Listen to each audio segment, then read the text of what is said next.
Have you ever sat there and thought, why am I finding it so hard to build wealth? Well, in this video, I'm going to be breaking it down for you, the top 7 wealth killers that are keeping you poor.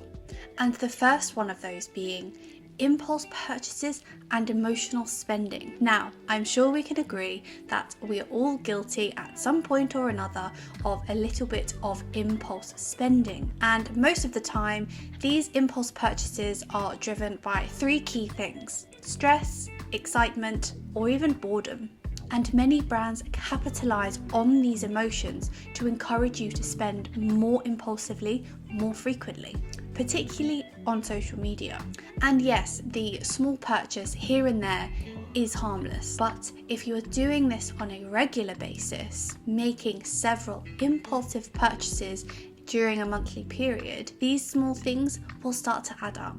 49% of Americans often choose to shop to improve their mood, and on average, Americans spend $276 per month on some form of impulse spending. Over the year, that totals up to $3,312, probably more than you would expect it to be. The way in which I choose to manage my emotional spending and my impulse purchases is by utilising the 30-day rule, and I use this rule for all non-essential purchases in my life. If by the end of that 30 days, I still feel really strongly that I want to purchase that item, then I will allow myself to go ahead and do that.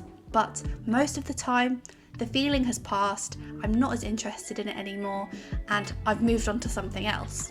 Moving on, I want to talk about addictive habits. Now, these can range from things quite extreme, such as gambling or excessive drinking, down to what would maybe be considered more everyday habits, such as purchasing a $10 cup of coffee. Most things and most habits are fine in moderation, but if you start doing these things really regularly, the costs can add up over time. For example, gambling.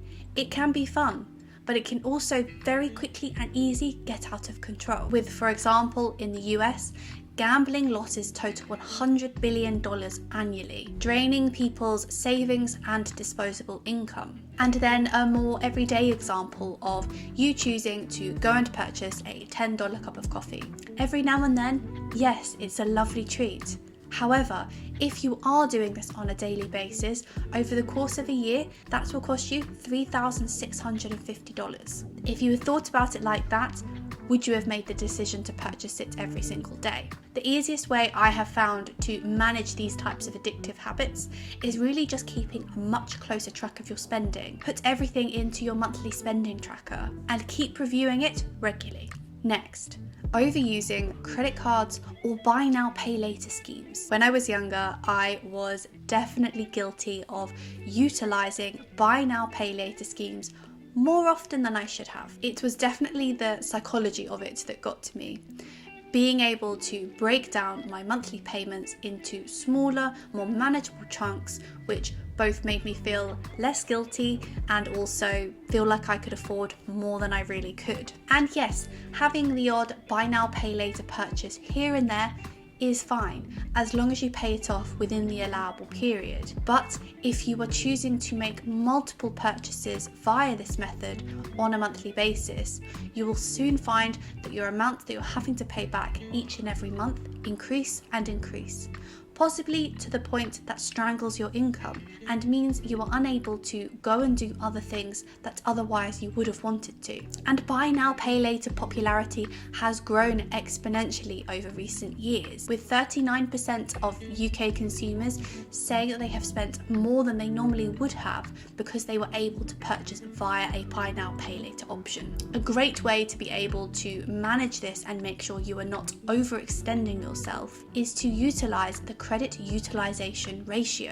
which is taking all of your credit card balances that you have at that period of time, dividing it against your credit allowance, and multiplying by 100 to get your percentage. Most credit bureaus will recommend you keeping your debt allowance lower than 30% to allow you to maintain a healthy credit score. And just doing this quick sense check is a great way to assess where you're at within your credit allowance. The next one is procrastination. And I know that this may not necessarily at a first glance seem like something that is directly making you poor.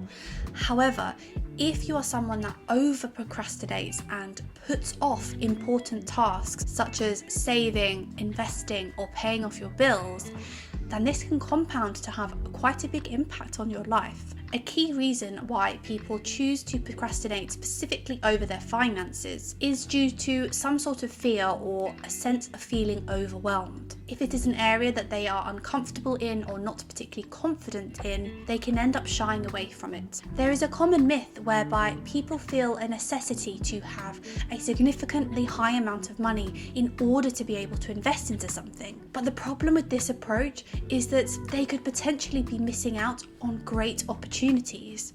And small amounts compound into something bigger. As Warren Buffett said, compound interest is the eighth wonder of the world. The next one is not having multiple income streams. This is something that has definitely become more commonplace in recent years. 30 years ago, most people just had their one source of income and it was enough to see them through their life. Today, however, a lot of people are looking for different options to bring additional sources of income into their household just to get by. And it's really clear in the numbers. In 2023, 44% of Americans had a side hustle of some kind, and on average, it brought them in an additional $810 per month. Over the course of a year, that's nearly $10,000, and it's not simply about the cash amount, it's also about the added stability that it can bring to your life. If you have multiple sources of income, you are not solely reliant on one thing. Losing one of them may obviously cause you some issues, but you have several others that are supporting you still and softening the blow. If I was to give anyone a tip on starting a side hustle, prioritize finding something that aligns with your current skill set and your interests. Even if you're just able to generate an additional $100 per month, it will make a difference. The next one on my list is not regularly negotiating your salary. This is a topic and area that many people often feel uncomfortable with approaching. But if you are someone that shies away from this conversation, you could end up losing $500,000 in salary over your working life. Most companies don't simply just hand out pay rises.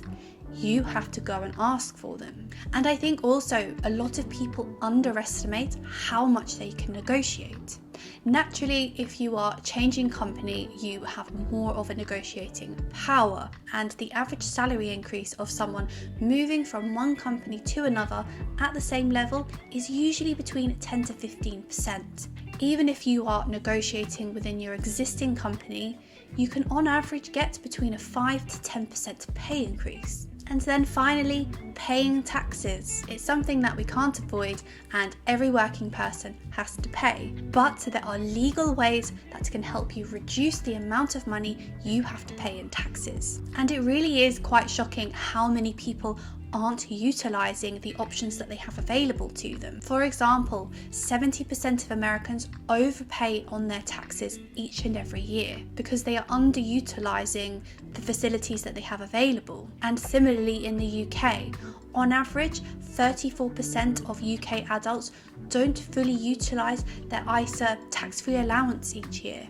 And these things are essentially giving you free money. A lot of this stems from people not having the right education and not being exposed to the right information when they were younger. It is up to us to go out and educate ourselves and learn how we can leverage these systems. But the two key things that I would recommend anyone making sure that they are fully utilising is firstly, if you are employed, making sure that you are utilising your employer benefits around your 401k or your pension contributions in the UK. This is free money, and this is something that most good employers will offer their employees. Secondly, using tax advantage accounts to allow you to save money tax-free. And the sooner that you start doing this, the longer you will see the compounding benefits of it too. The journey to financial freedom is by no means a straightforward and simple one. It is something that takes perseverance, consistency, and dedication from yourself to get there. And there are so many things, such as the 7 points that I mentioned in my video today, that can help you on your journey. You just have to be the person that takes the leap and takes the step. I wish you every success, and I'll see you in the next video.